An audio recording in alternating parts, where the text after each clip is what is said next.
Now from Live 5 WCSC, along with the 315th Airlift Wing at the Charleston Air Force Base, it's Troop Talk, your low-country military connection, bringing you front and center with the men and women of the armed services. Here's your host, Captain Wayne Capps. Welcome everyone, and thank you for tuning into this edition of Troop Talk. I'm Captain Wayne Capps from the 315th Airlift Wing at Joint Base Charleston.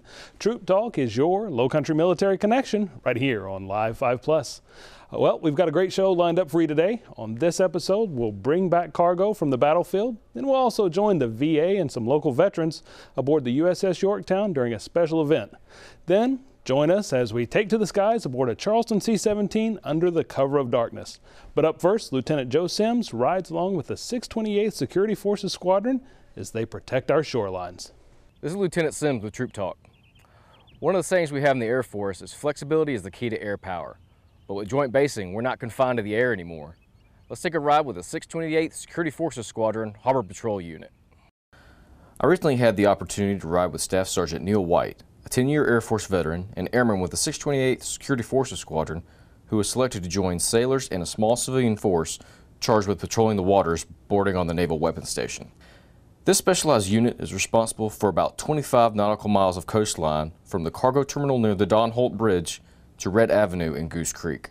The role of security forces on the naval base may seem similar to the security on a standard base, but once these airmen take to the water, it's a completely different environment with different priorities and operating procedures. First and foremost is security. After the security comes public safety of the waterways, any obstructions in the water, enforcing rules of the waterway.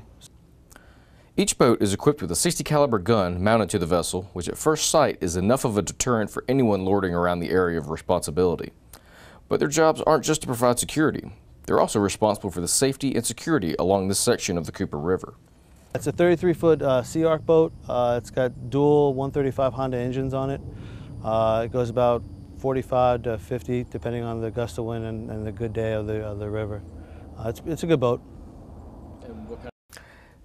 After completing the same basic seamanship and swimming qualifications the Navy is required to take, Sergeant White and other airmen are certified Level 1 coxswains. And although Sergeant White wasn't an experienced boater before this assignment, he's getting the hang of it.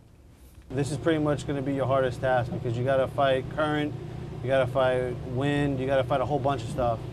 So if you have an experienced line handler, you're good. When Joint Base Charleston was established in October of 2010, it brought about a new culture of teamwork and collaboration. Master at Arms First Class Jacob Moore has been at the Naval Weapons Station for almost 3 years, and is also part of the Harbor Patrol Unit. We've taken their best practices and tried to put them into what we do, and also tried to take our best practices and incorporate it into what they do as well. So does Sergeant White have anything to say to potential boaters around the Naval Weapons Station? Just be mindful of your surroundings.